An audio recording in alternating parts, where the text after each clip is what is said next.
السلام علیکم۔ کراچی میں بڑھتی مہنگائی، ڈاکو بھی بے لگام، شہریوں کا 3 ڈاکوؤں کا گھیراؤ، شدید تشدد، تہلکہ خیز خبر آ گئی۔ تازہ ترین ویڈیوز کے لیے چینل کو سبسکرائب کر کے بیل آئیکن اور آل نوٹیفیکیشن پر کلک کریں۔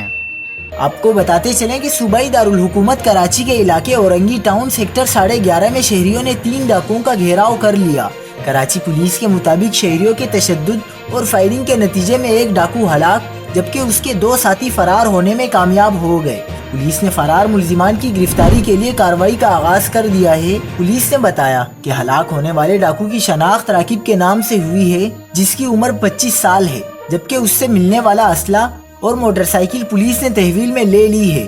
یاد رہے کہ رواں سال 1 جنوری سے آج تک کراچی میں ڈکیتی مزاحمت پر 18 افراد قتل کیے جا چکے ہیں، جبکہ 100 سے زائد افراد زخمی ہو چکے ہیں۔